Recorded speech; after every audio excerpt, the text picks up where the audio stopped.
Comment encourager la natalité en France? Écoutez le député Renaissance Clément Beaune qui est revenu sur les préconisations du Haut Commissariat au plan sur la natalité. Il était au micro de RTL hier.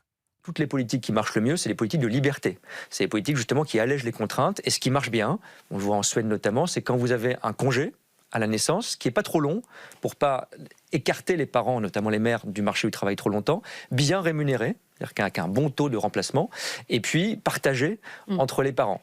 C'est bien pour les enfants, si je puis dire, parce que ça équilibre entre le père et la mère notamment, mais c'est bon aussi pour les femmes et pour la capacité qu'elles auront à retrouver, quand elles le voudront, une activité professionnelle. Qu'est-ce que vous en pensez, Sophie Audugé?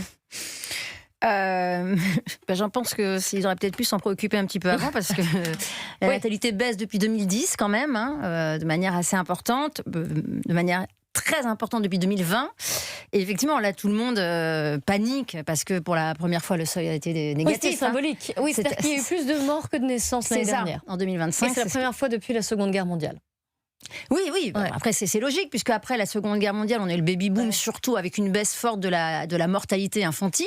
Donc, mécaniquement, bien sûr, il y a eu un gros effet. On a eu aussi un reboost démographique entre 90 et 2010. Donc, il y a eu le baby-boom, ça a baissé un peu en se stabilisant à des valeurs faibles. Ensuite, c'est remonté jusqu'en 2010.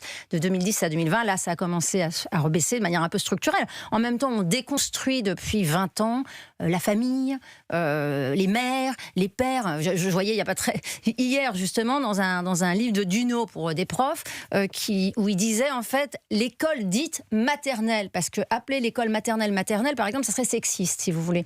Aujourd'hui, on récupère en fait le fait qu'on a totalement démonter la famille, le rôle de la mère. Je me souviens très bien d'Attal qui disait oui, mais les mères elles peuvent pas se sacrifier pour leurs enfants. Alors il y a pas mal de mères autour de la table. Si vous voulez, c'est pas du sacrifice en fait. Un enfant, c'est du bonheur, c'est une transmission.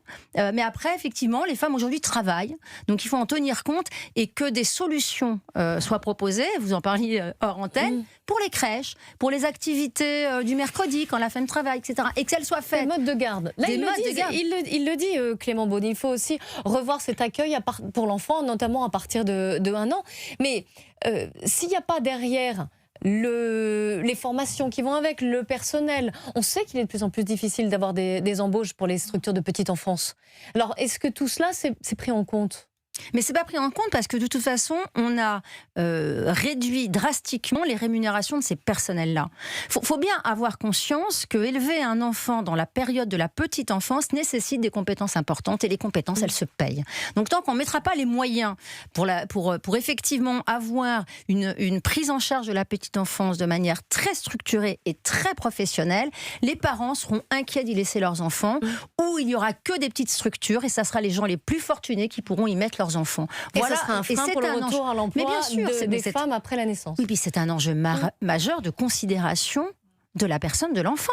Je veux dire, c'est aussi ça. Yvan Rieufol. Je trouve que la relance de la natalité devrait être inscrite comme une cause nationale prioritaire, parce qu'au bout du compte, dans ce phénomène qui effectivement est dû à une déstructuration de la famille, à un environnement anxiogène et que sais-je encore, il y a une disparition démographique, peut-être même une disparition culturelle, parce que en effet, si les femmes européennes, les femmes françaises européennes font de moins en moins d'enfants, en revanche, les femmes issues de l'immigration, et singulièrement issues de l'immigration africaine ou maghrébine, qui représentent quand même un certain pourcentage en France, en font beaucoup plus. Je crois que c'est à peu près 3,7 par femme, et pour les femmes européennes, maintenant, c'est 1,5, 1,6, alors que c'était 1,8. Et donc, on voit bien que si vous poursuivez les courbes, avec en plus cette immigration qui fait venir naturellement un nombre considérable de personnes supplémentaires, vous pouvez craindre à terme effectivement que la France française, dans le fond, soit une France qui devienne de plus en plus minoritaire. Donc il y a une cause nationale naturellement à défendre, qui n'est pas défendue pour l'instant. Moi je ne suis pas suffisamment expert en mesures techniques, mais il faudrait tout faire.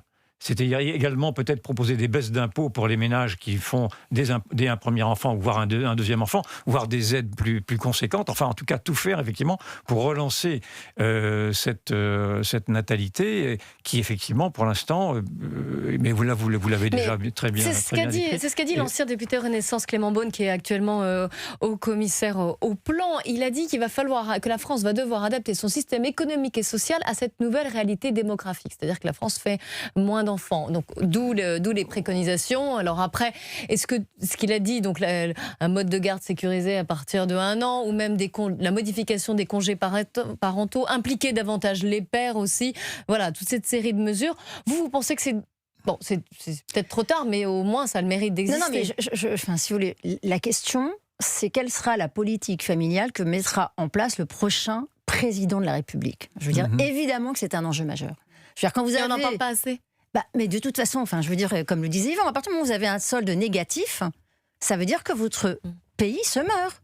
C'est-à-dire que la nouvelle génération qui est l'avenir de la nation sera en nombre inférieur. Ça pose évidemment des questions économiques par rapport aux retraites, etc. Mais quoi qu'il en soit, le prochain président de la République devra prendre, comme d'autres avant lui dans des périodes historiques, mettre en place une politique familiale extrêmement volontariste.